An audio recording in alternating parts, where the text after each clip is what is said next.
The lecture is about the disconnect between basically the ecological crisis. Everyone knows it's very big, but we don't always have the answer for that, and we feel very small. So it's an analysis of a disconnect between this feeling of very, very much powerlessness on one hand and enormous threat on the other, a threat which is itself disputed.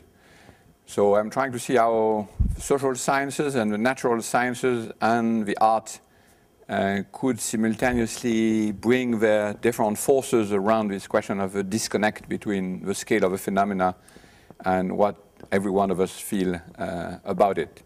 So it's lectures about the connection between science and art and politics, basically. That's what it is, around the question of the ecological crisis. Ladies and gentlemen, dear friends, my name is Laurent Burin-Desrosiers. I'm the director of the Institut Français, and it's my great pleasure to welcome Bruno Latour and his team and all of you at the Institut Français for this very special lecture. As most of you know, Professor Latour is an internationally renowned sociologist, anthropologist, and philosopher of science. He is the author of a number of books, among which We Have Never Been Modern, Laboratory Life, and Science in Action.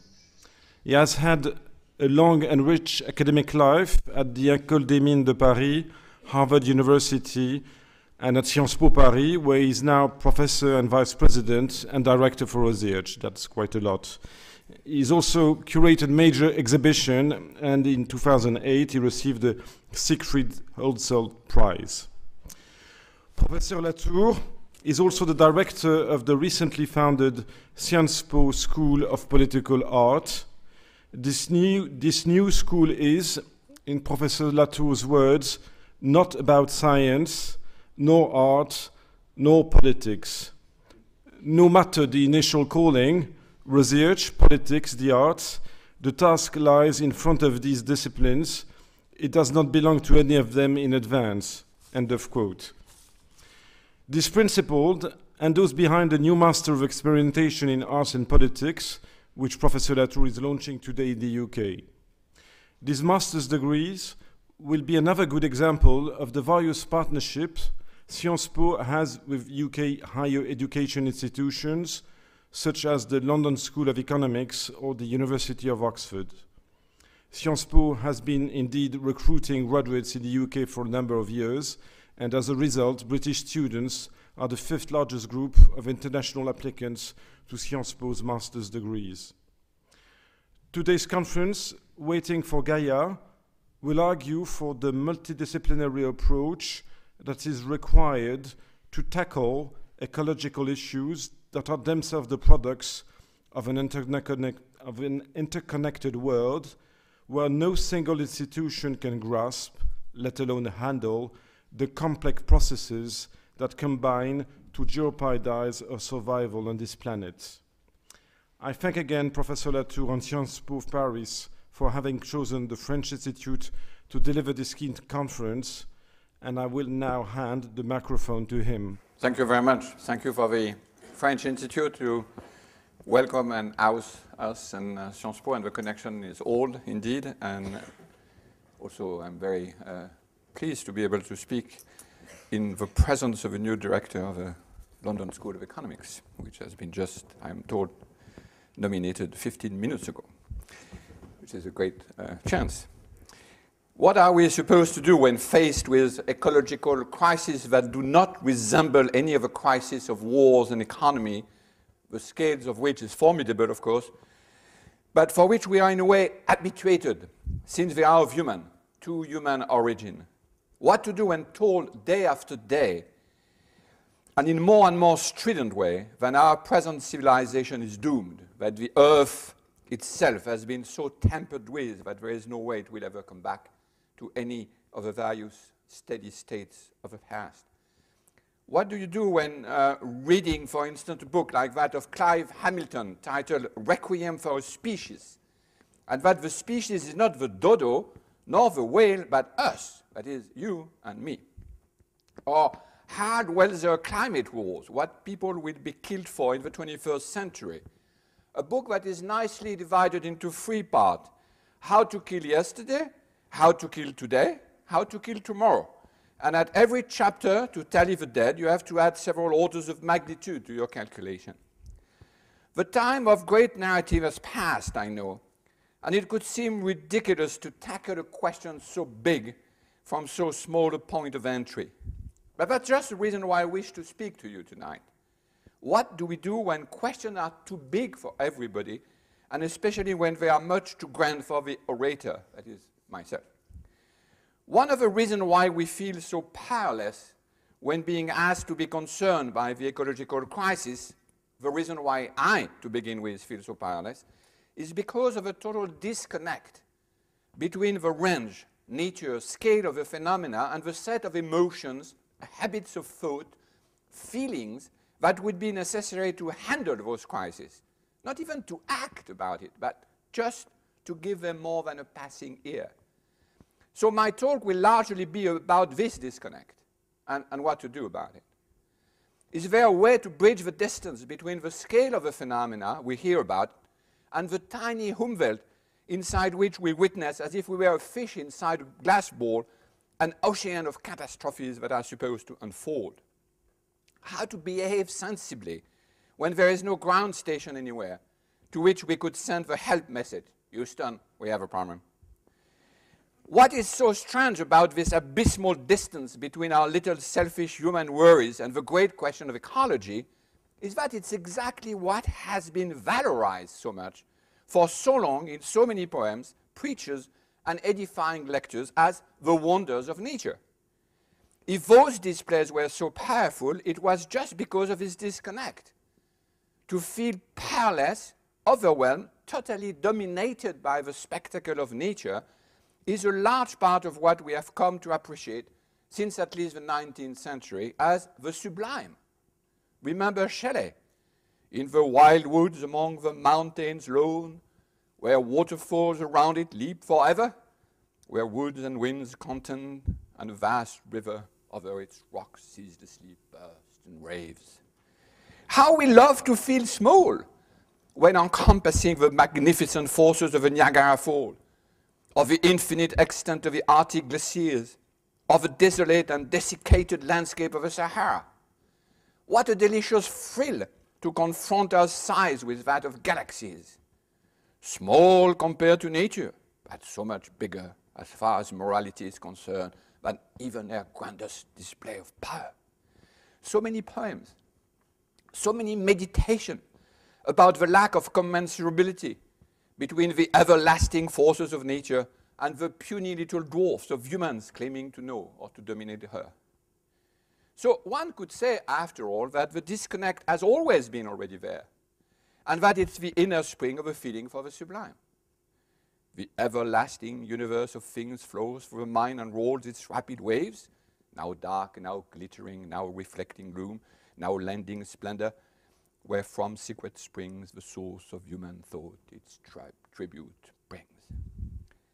But what has become lately of the sublime, when we are now invited to consider another disconnect, this time, between, on our side, our gigantic action as humans, I mean as collected humans, and on the other side, our complete lack of grasp for what we have collectively done.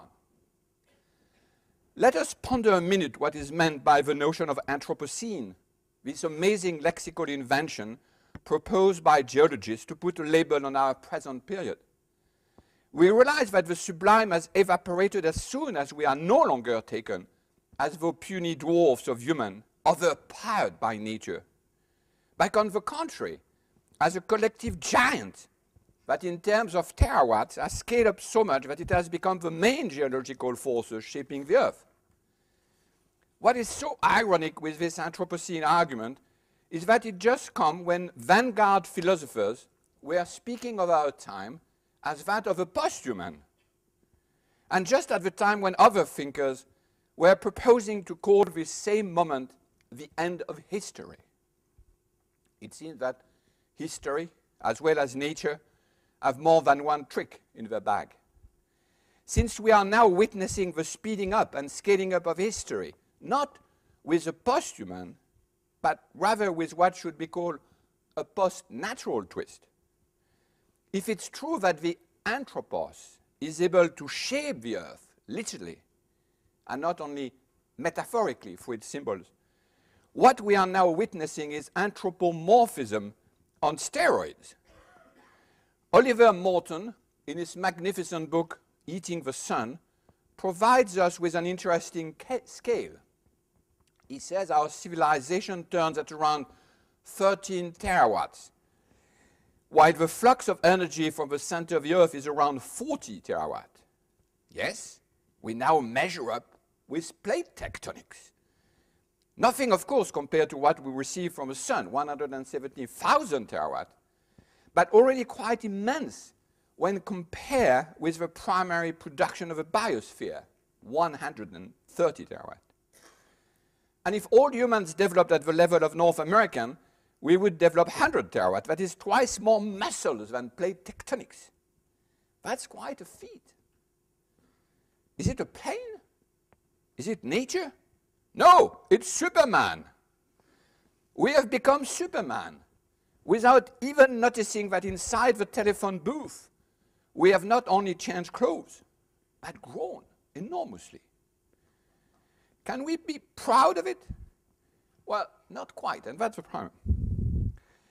So less proud that the disconnect has shifted so completely that it does not generate any feeling of sublime anymore, since we are now summoned to feel responsible for the quick and irreversible changes of the Earth's face. We are asked to look again at the same Niagara Falls, but now with the nagging feeling that they might stop falling. Too bad for Shelley's waterfalls around it leap forever. They don't. We are asked to look again at the same everlasting ice, except that we are also requested to have a sinking feeling that they might not last long, after all.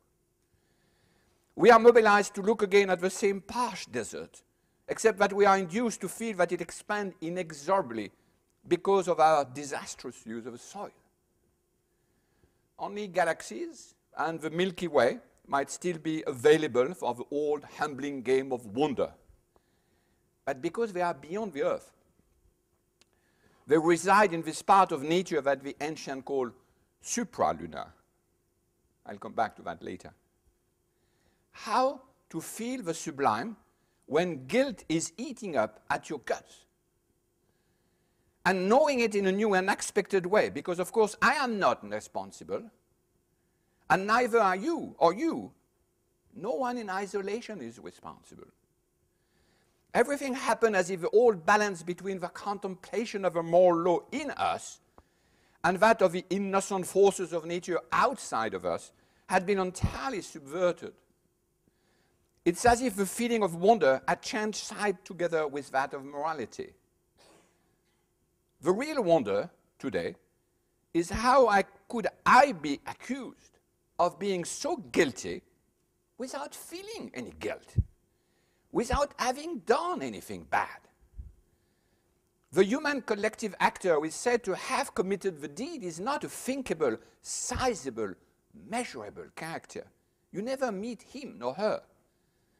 It's not even the human race taken in toto, since the perpetrator is only a part of the human race, the rich and the wealthy, that have no definite shape, no limit, and certainly no political representation.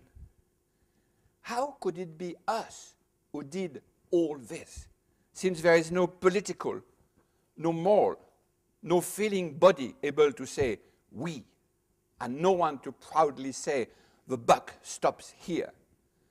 Remember the rather pitiful meetings in Copenhagen 2009 of all the heads of state negotiating in secret a non-binding treaty. But the other reason why the sublime has disappeared, why we feel so guilty about having committed crime for which we feel no responsibility, is the added complication brought about by the climate skeptic, or rather, to avoid using the positive and venerable term of skepticism, the climate deniers. Should we give those characters equal time? to balance the position of a climatologist, in which case we risk rejecting our responsibility and associating ourselves with creationists fighting Darwin and the rest of biology? Or should we take side and refuse to offer the deniers a platform from which they could pollute what is probably the best certainty we will ever have on how we played havoc on our own ecosystem? In which case we risk to have been enlisted in an ideological crusade for moralizing once again our connection with nature, and to replay the Galileo's trial in ignoring the lone voice of reason fighting against the crowd of experts. No wonder that facing this new disconnect, so many of us move from admiration in front of the innocent forces of nature to complete despondency, and even lend an ear to the climate deniers. As Clive Hamilton has argued, in a sense we are all climate deniers, since we have no purchase on the collective character, the anthropos of the Anthropocene, the human of the human-made catastrophe. It's through our own built-in indifference that we come to deny the knowledge of our science. Think of it. It would be so nice to return to the past, when nature could be sublime, and us, the puny little dwarf, simply irrelevant, delighting into the inner feeling of our moral superiority. In a way, the disconnect is the real sources of denial itself. What does it mean to be morally responsible at the time of the Anthropocene when the earth is shaped by us, by our lack of morality, except there is no acceptably recognizable we to be burdened by the weight of such a responsibility? And that even the loop going from our action to its consequences is thrown into doubt.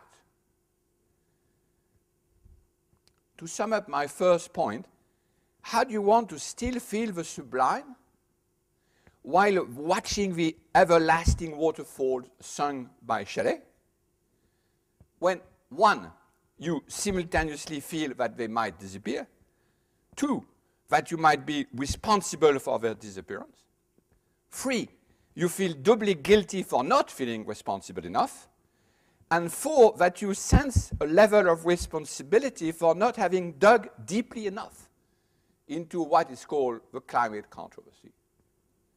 Not read enough, not thought enough, not felt enough. Apparently there is no solution except to explore the disconnect and expect that human consciousness will one day raise our sense of moral commitment to the level required by this globe of all globe, the Earth.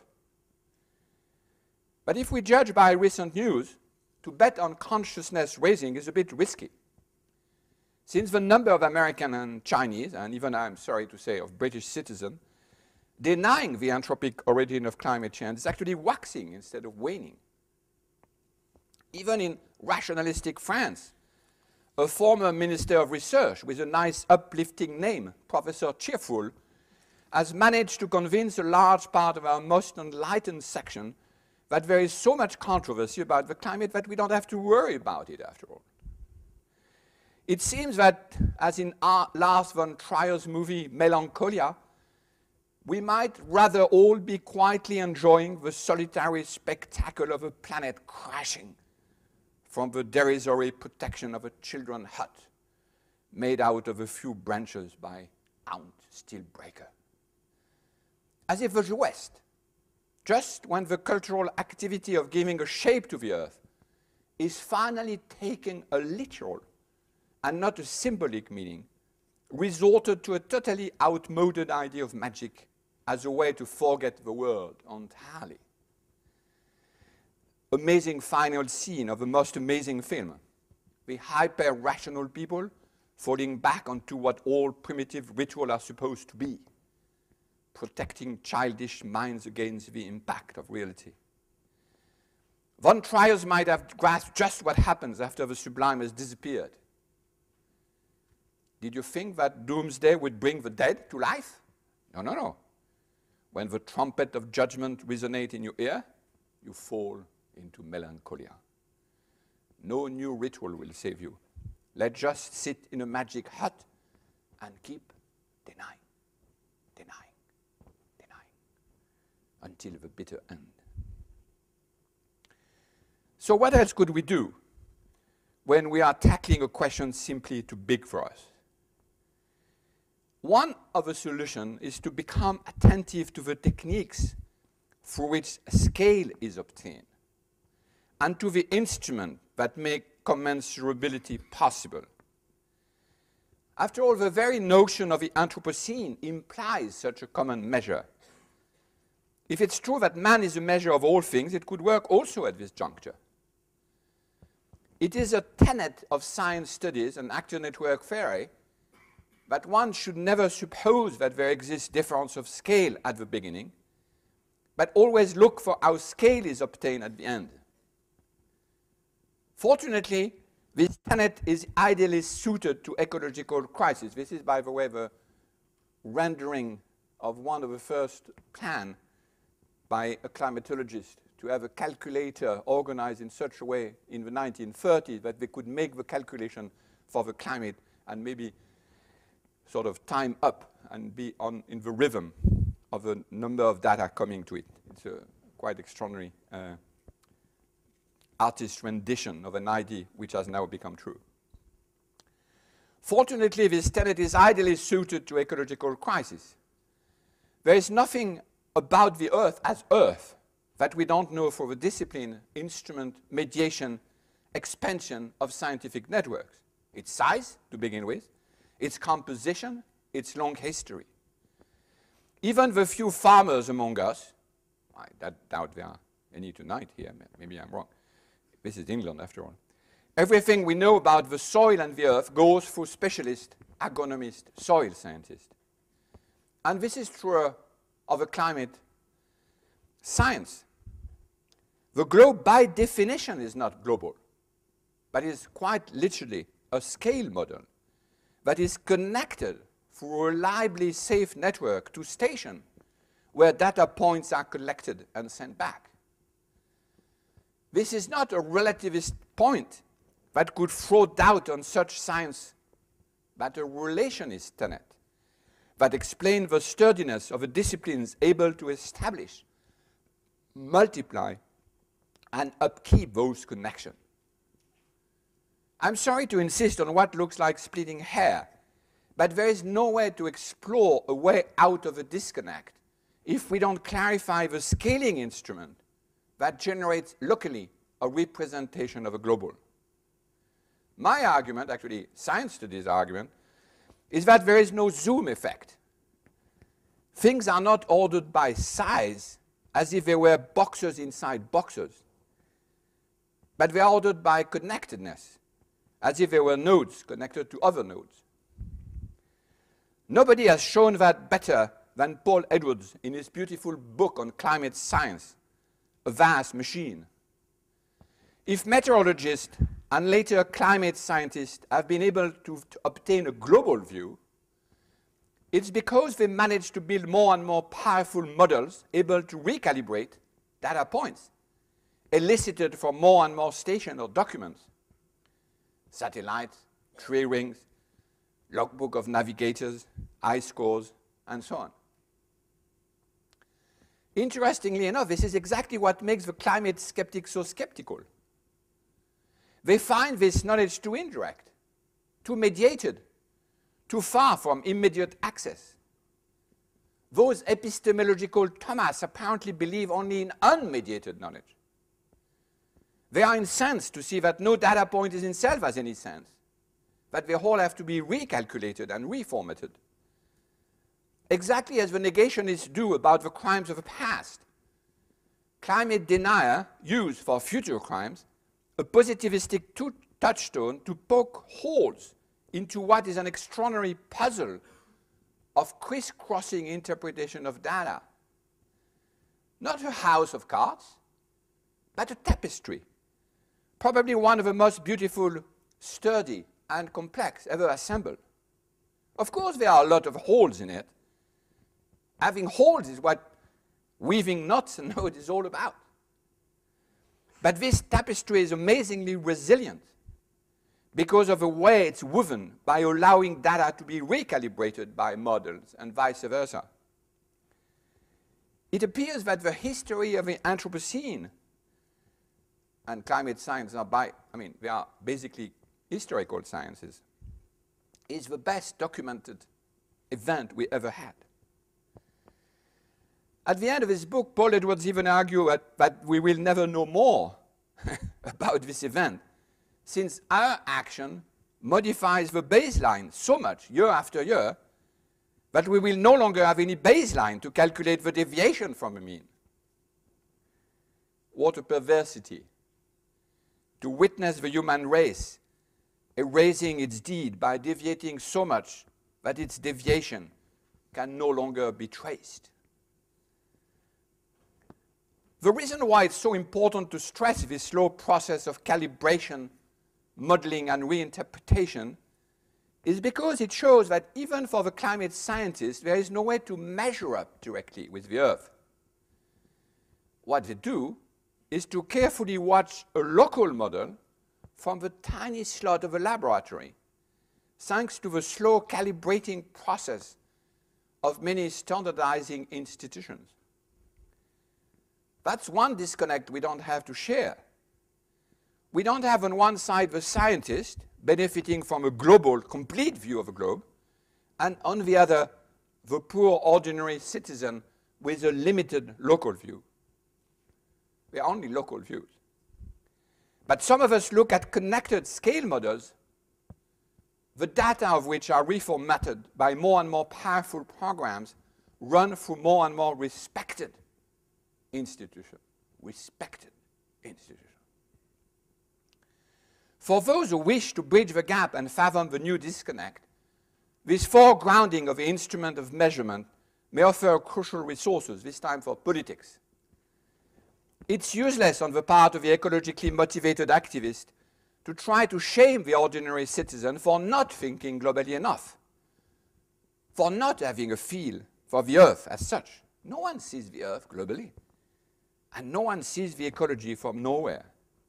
No more the scientist than the citizen, the farmer or the ecologist, not to forget the earthworm. Nature is no longer the point of view to which you have to jump to see things as a whole, but the assemblage of contradictory entities that have to be assembled. This is especially necessary if we're now trying to imagine the we the humans are supposed to feel part of in taking their responsibility for the Anthropocene. Right now, there is no path to go from my changing the light bulbs straight to the Earth's destiny. Such a stair has no step. Such a ladder has no rung. I would have to jump, and that would be quite a salto mortale. All assemblages need intermediary. Climate models, to be sure, but also nation states, NGOs, consciousness, morality, and responsibility. Can this lesson be followed? That will be my third point. One tiny way towards such an assemblage is provided by the work done by several scholars of my persuasion around what we call the mapping of scientific controversies. Controversies are not what we should escape from, but what we should be composed after. Exactly as those who model the climate add, actor after actor. The role of air, turbulence, then the cloud, then agriculture, and so on. More and more realistic rendering of the theater of the globe. Such an attempt at mapping controversy is one example of the instrument that brings in part the disconnect between the size of a problem and our limited grasp and attention span.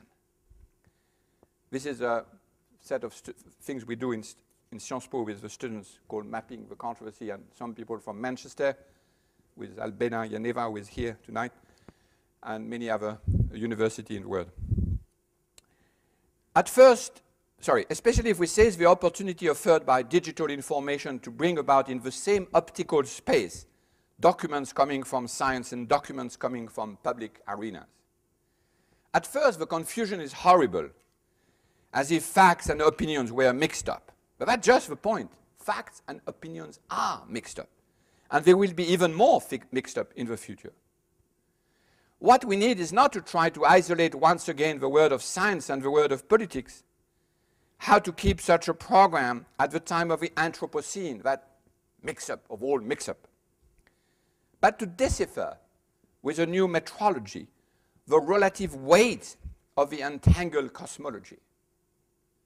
Since it's now the worlds that are in question, let's compare cosmology with one another instead of trying to distinguish what can no longer be distinguished, and ask the question, what is it? What word is it that you are assembling? This is a quite extraordinary thing we did last year in Sciences Po, where 200 students reconstructed the Copenhagen meeting with many different nations being represented by the students and playing for a whole week the negotiation and ending up with a better deal than the one in Copenhagen. And they now want to do it again at another scale with even more. This is what I think. But unfortunately, the film will not work and you will have not the sound. Maybe we can talk about that in the question time. What world is it that you are assembling? With which people do you align yourself with? With what entity are you proposing to live? After all, this is just what has recently allowed scholars to follow how the anthropic origin of climate weirding, a fact which, by the way, was well established 20 years ago, and that has regressed in the eyes of millions of people to the level of a mere opinion. Very quickly, it became possible to follow with the same instrument that allowed to trace the production of science, the people, lobby, credential, money flows, of those who insisted on making it a controversy, like Naomi Oreskes or James Hogan, and the website is quite amazing. How interesting to see the connection made between big oil, cigarette manufacturing, anti-abortionist, creationist, Republican, and a landscape made of very few humans, very rich humans, and very few natural entities. If it is cosmograms against cosmograms, then let's compare cosmograms. That's what politics has become. Let's pit the world against one another, since it's a war of worlds. I tried to introduce in philosophy the word composition and compositionism just for that reason. Not only because it has a nice connection with compost, but also because it describes exactly what sort of politics could follow the path of climate science. The task might not be to liberate climatology from the undue weight of political influence. This is what the Texas governor Rick Perry claims. Scientists are there for grant money.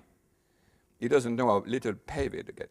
And a socialist agenda that even, he says, that even Lenin failed to impose on the US.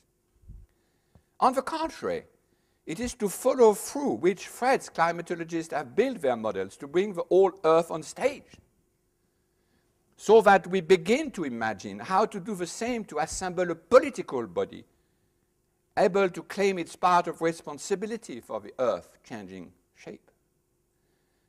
After all, this mix-up of science and politics is exactly what is embodied into the very notion of the Anthropocene.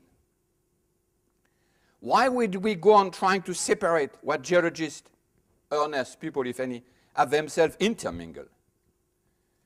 Actually, the spirit of our tongue has said that all along when they had already connected humus, humane, and humanity. We, the earthling, are born from the soil and from the dust to which we will return. And this is why what we used to call the humanities compose from now on our sciences.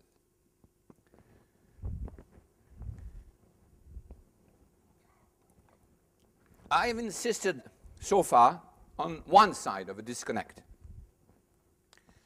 the one that led us toward the helpless human race, unwillingly changing clothes into those of Superman.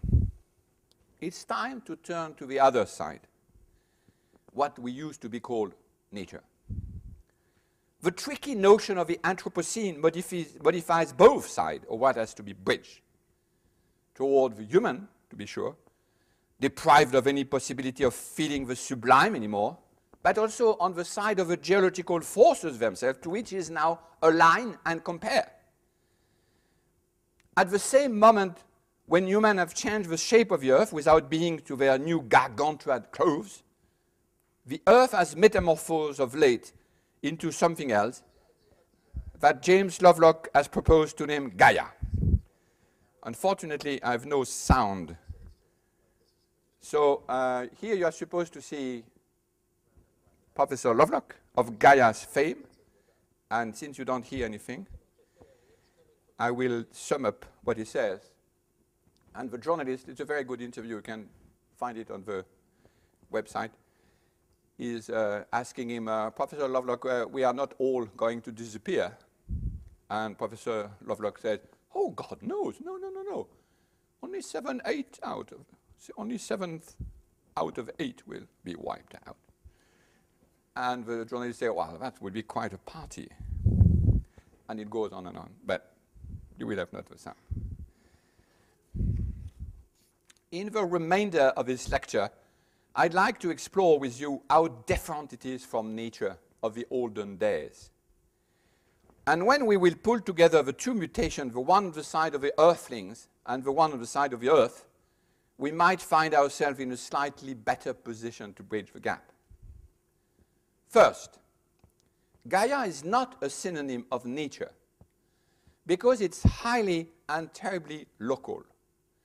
During this period studied by Peter Sloterdijk as the time of the globe, that is from the 7th to the end 20th century, there was some continuity between all elements of what could be called the universe, because it was indeed unified. As Alexandre Koyré had said, we were supposed to have moved for good from a restricted cosmos to an infinite universe. As soon as you left the narrow boundary of the human polity, everything else was the same stuff. The land, the air, the moon, the planet, everything until the Big Bang. Such has been the revolution implied by the adjectives Copernican or Galilean. No difference anymore between the sublunar and the supralunar world. How surprising then to be told quite suddenly that there is, after all, a difference between the sublunar and the supralunar world. That only robots and maybe a handful of cyborgian astronauts might go further and beyond. But that the rest of the race, that is 9 billion of us, we will remain stuck down here in what has become once again, just as in the old cosmos, a cesspool of corruption and decay, or at least a crowded place of risk and unwanted consequences. No beyond, no away, no escape. As I said earlier, we can still feel the sublime, but only for what is left of nature beyond the moon when you occupy the point of view of nowhere. Down below, no sublime anymore. That's the rough periodization. After the cosmos, the universe, but after the universe, the cosmos, once again. We are not postmodern, we are post-natural. Second, Gaia is not like nature indifferent to our plight. Not exactly that she cares for us, as Simon Schaffer would say, like a goddess or like Mother Nature of so much ecological New Age pamphlet. Not even like the Pachacama of Inca mythology, recently resurrected as a new object of Latin American politics. I will use the she as you English people do with your ships. Although James Lovelock has often flirted with metaphors of the divine, I find his exploration of Gaia's indifference much more troubling. Because she is at once extraordinarily sensitive to our action, and in the same time she follows goals which do not target our well-being in the least. If she is a goddess, it's one that we can easily put out of whack, while she may return the strangest sort of revenge. Actually, it's the title of Lovelock's book in this television series, The Revenge of Gaia. By getting rid of us, shivering us out of existence. So in the end, she is too fragile to play the calming role of old nature, too unconcerned by our destiny to be a mother, too unable to be propitiated by deeds and sacrifice, to be a goddess. Do you remember the energy spent in the past by so many scholars to weed out the difference between nature and nurture? What happens now when we turn to nature and realize that we are the one that should be nurturing her, so as not to be struck with irrelevance by a sudden change of steady state? She will last. Don't worry about her. Lovelock says everything above 2 kilos are doomed, but everything below is fine. We are the ones who are in trouble. Or rather, with this enigma of the Anthropocene, there is some sort of Möbius strip at work here, as if we were simultaneously what encompasses her, since we are able to threaten her, while she is encompassing us, since we have nowhere else to go. No Houston. Quite a trickster, this Gaia. I cannot go tonight through all the features that make up the originality of Gaia, but I need 2 more, if you can bear with me. The third trait, and probably the most important, is that Gaia is a scientific concept. It would be of no interest if it were associated in your mind with some vague mystical entity, such as Aiwa, the networky Gaia, the planet Pandora in Cameron's Avatar. Even though Lovelock has long been a heterodox scientist, largely a maverick, the real interest of a concept he assembled from bits and pieces is that it is assembled from bits and pieces, most of them coming from scientific disciplines, apart from the name, which was suggested to him, by the way, by William Golding. Developing a concept that would not be made mainly of scientific content would be a waste of time, since the requirement of the period is to pursue along the line dictated by the hybrid characters of the Anthropocene. What we mean by spirituality has been too weakened by odd ideas about what science is to offer any alternative. The supernatural in that sense is much worse than the natural to which it comes from. So in spite of the name, as far as we know from the comparative study of religion, Gaia does not really play the older role of a goddess. As far as I can decide, Gaia is just a set of contingent positive and negative loops, as in the Daisy word model. That's maybe of you know, I guess.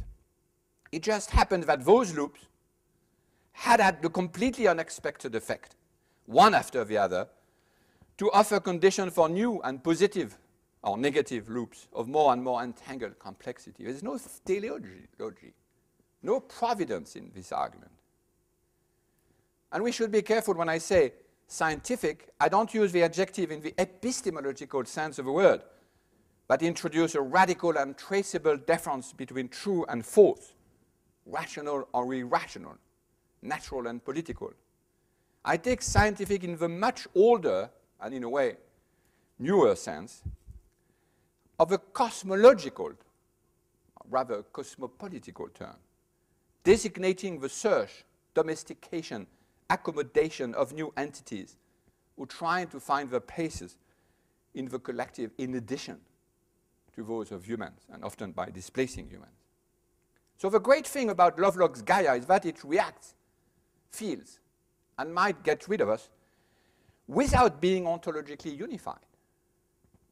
It's not a superorganism endowed with any sort of unified agency, even though Lovelock is often flirting with the metaphor, but he clearly says it's a metaphor. And it's actually this total lack of unity that makes it politically interesting. She is not a sovereign power lording over us.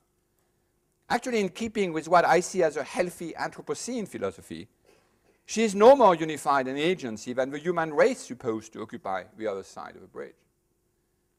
The symmetry is perfect.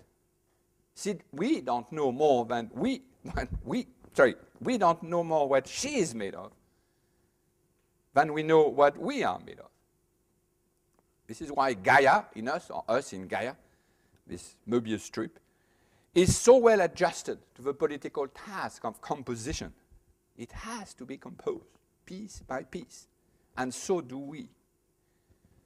What has disappeared from the universe at least the sublunar portion of it, is this continuity, this granted, once and for all, natural continuity. She is the perfect trickster. The fifth and last trick I want to review is, of course, the most depressing of all. This is a thing that Richard Powers, the novelist, has given to me. The whole disconnect I review tonight with you is built up on the very idea of an immense threat to which we would be too slow to react and unable to adjust. Such is the spring with which the trap is set up.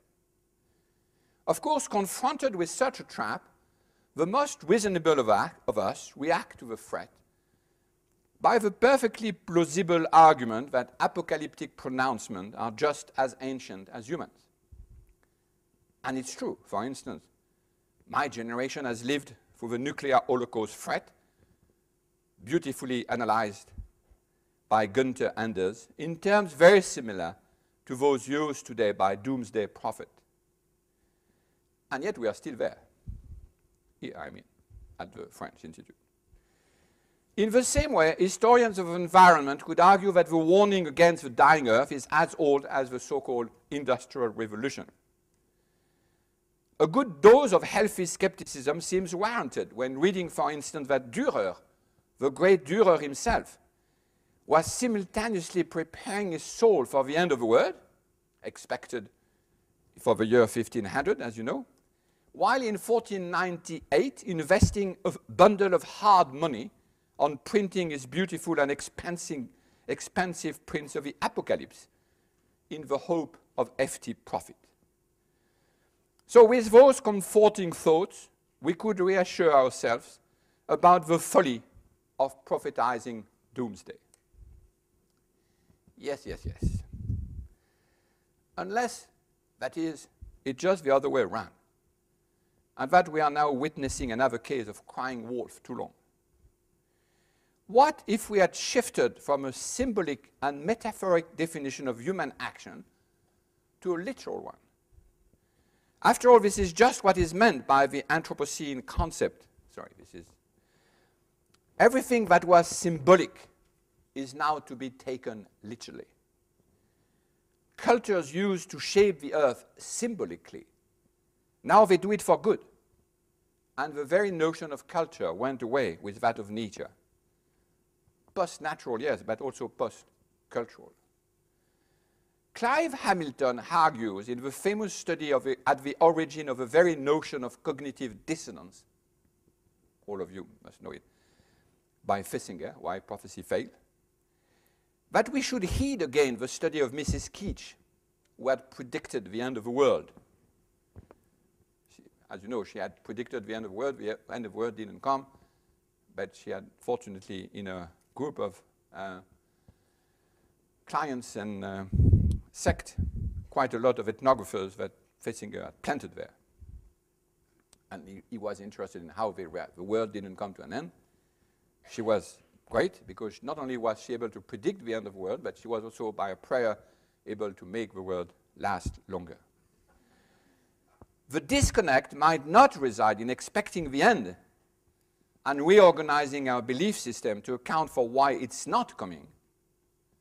This is what Mrs. Keach did, but also what early Christians had to do when they realized that the end was not Christ crashing through the sky in a display of apocalyptic pyrotechnics, but rather the slow and mundane expansion of Constantine Empire. But for us today, the disconnect could be in believing that doomsday is not coming for good. It would be a nice and terrifying case of when prophecy succeeds. Denial this time, as Hamilton said, would mean that we are rearranging our belief system so as not to see the great coming. Such is the reason why he offers this strange and terrifying assertion that it's hope that we should abandon if we wish to enter into any transaction with Gaia. Hope, unremitting hope, is for him the source of our melancholia and the cause of our cognitive dissonance.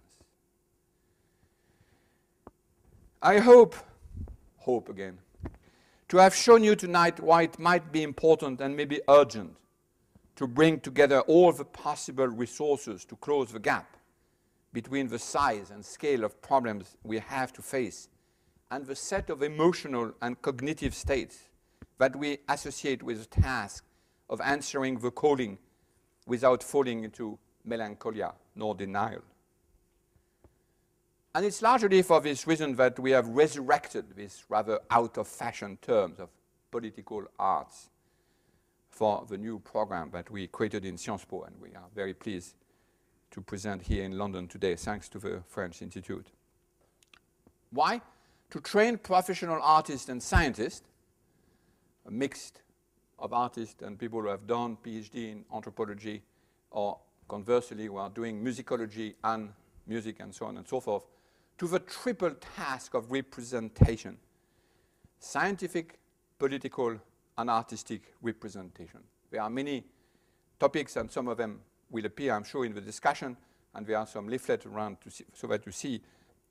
But in keeping with the spirit of this lecture, there is one idea that we try to tackle with this project, the 20 students we have this year and the 20 we had last year, is that we might convince Gaia, this is one of the projects, that since we weigh now so much on her shoulders and her on ours, we might entertain some sort of a deal or a ritual, I don't know. Like the mega banks, we too might have become too big to fall. Our destinies are so connected that there might be an issue in the end, as illustrated by this fascinating print by the master of Meskirke in Basel.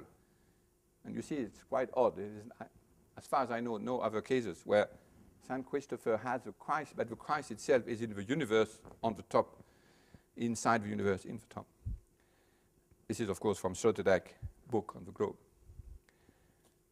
And it's an image which is slightly more hopeful than that of the overburdened Atlas, which is what Sloterdijk says. Only, of course, if hope could still be a blessing and not a curse, as Hamilton says. Thank you very much.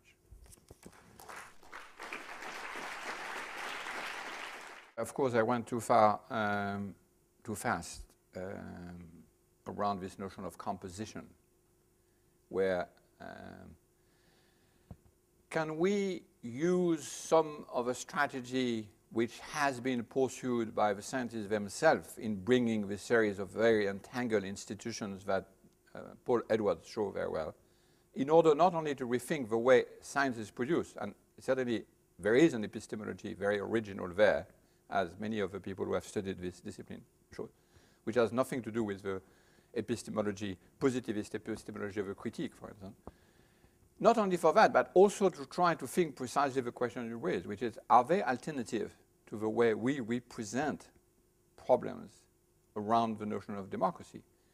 That is, the technology of democracy might be outdated as well, not for the reason that Lovelock says, which is no democracy anymore, because we have to survive, and it's, as he said, Dunkirk again, and we have to let most of the people on the beach and try to save a few remnant of the troops by moving somewhere around Kamchatka,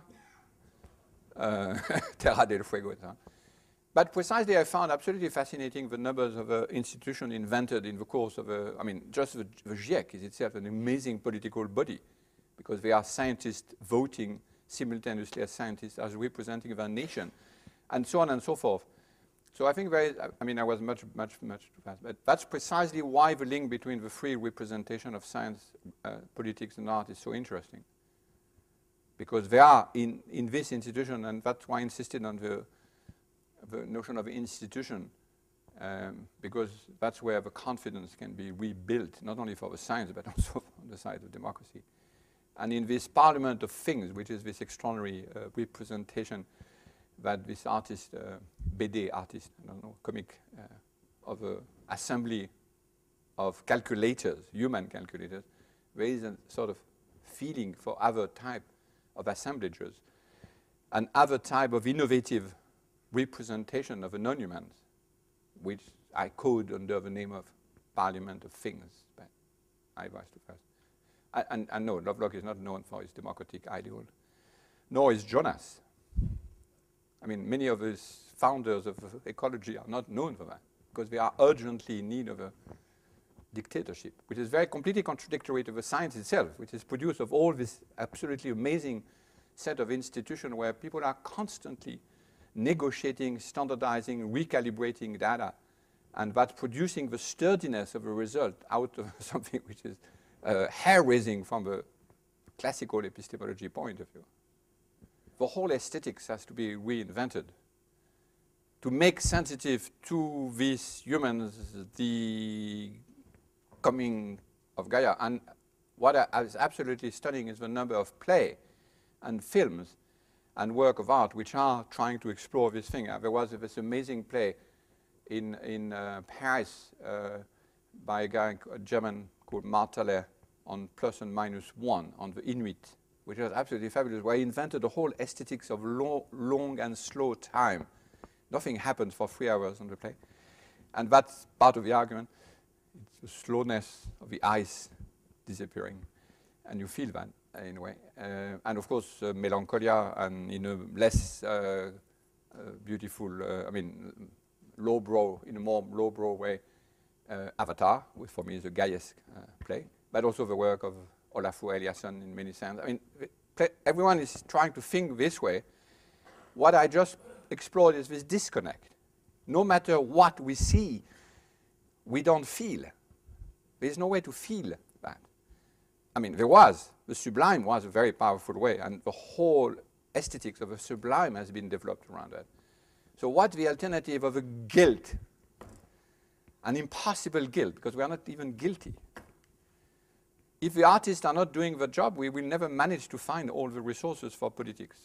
It's impossible. But in this question, I think it's fair to say that the sciences have been moving much faster for once. Maybe it's not, I don't know. I mean, I'm not enough of an historian of the connection between art and science, but on this question of producing a representation of a globe that is felt, the scientists are slightly further on, because they invented the set of mediation which does not require to jump from the local to the global, precisely because of the invention of the scientific instrument.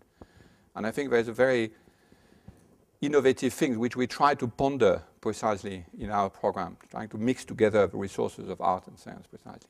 But obviously there are artists everywhere trying to think now. Martelet and Lars von Trier are two very fabulous examples. I mean, the whole Melancholia is amazing. I'm sorry you didn't see the amazing Spiegel excerpt where the heads of state are in Copenhagen. There was a guy, even though it was a closed room, someone actually filmed. And the Spiegel put it on the website, the amazing discussion between Sarkozy, the Chinese president, and Obama and so on, and Mrs. Merkel. And the disconnect is not that of the artist as well. It's also, obviously, we don't have the institution with that to cope. So I think it's neither the artist, nor the scientist, nor the politician. It's that we were used to have a nature out there. But what do you do when it's in there? I mean, the Möbius strip, it's what I'm interested in here, is this disconnect. It's for everybody. So probably there was, I mean, I'm here just, this is a very interesting question. I'm not cultivated enough, but some other people here might. Probably there was in the definition of politics, as it was from the, you went from the 1940s to the 1980s, something which was resonant in the politics. There was an alignment between art and politics. Now the problem is that most of the interesting issues and the composition issue are coming from the sciences. They do their bits of organizing and breaking this bit, but no one really cares. I mean, no one, because the idea we have of science is so completely outmoded and so completely, and especially the idea that artists have of science. So I think that's why, again, we try to put this three discipline, three type of representation together, not because one can give lesson to the other, but because they are three despondent tackling the same task, so to speak. That's how I would answer. But I'd like to know more about if other people have views on this question, because it's obviously very interesting. Is there a Percy Shelley of how beautiful everlasting pollution will ever run? And I mean, no one has found pollution sublime, because the sublime is supposed, I mean, as far as I understand, I mean, you have to be contemplating. You have to be, I mean, as Kant said, you have to be in the safe haven and contemplate the forces of nature while you feel morality in spite of your small scale. But if you feel responsible for the pollution, you can't contemplate it. You are asked, you are requested, you are pointed at, and you are doubly because you are not even feeling responsible. So if you contemplate, you are said to be aesthetizing it, which is again, that's related to the other question, the critique. So maybe I misunderstood the question, but I don't see the spectacle of pollution as a spectacle of the sublime. That's precisely the problem. The only sublime that is left is for people who are beyond the moon. You can still see the Milky Way and do all your stuff about the sublime. But if you turn your attention to the sublunar, you're back to the cosmos feeling that something wrong. Exactly as in pre-Galilean metaphors of a cesspool, which is quite extraordinary.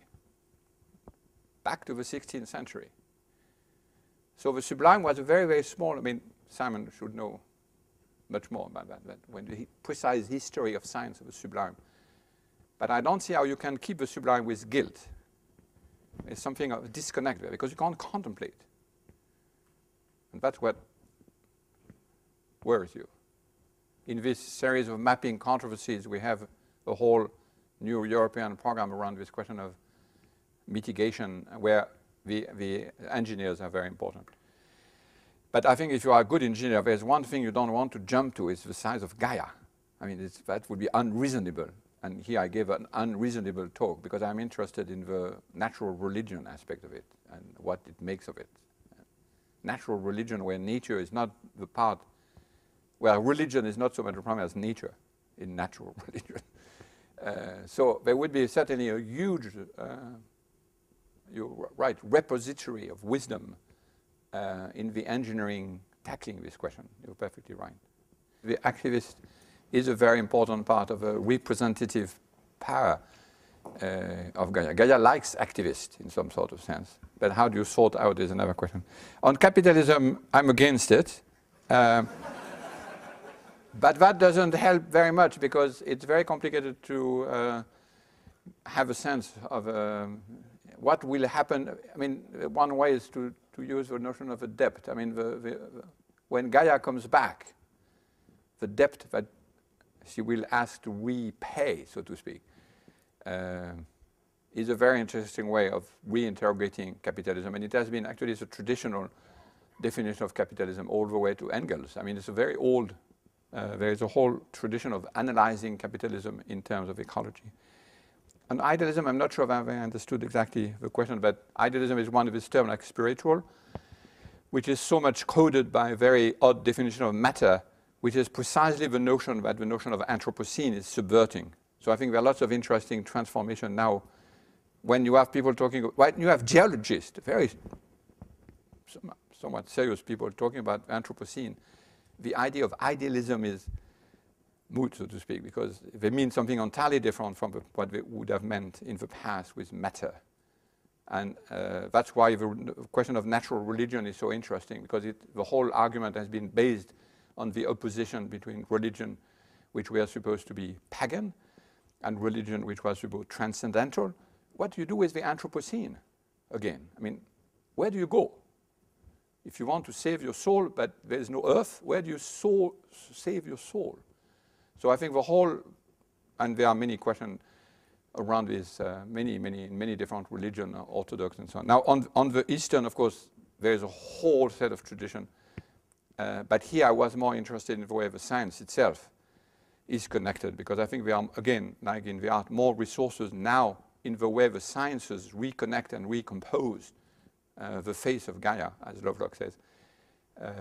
And even if it's very interesting to do and to go into the Eastern tradition, what we have to understand is water, air, space, electricity, tectonic plate, and so on. And to try the resources there in the sciences first and subvert with it the notion of matter. That's what I'm interested at least in this talk. But thank you for those questions.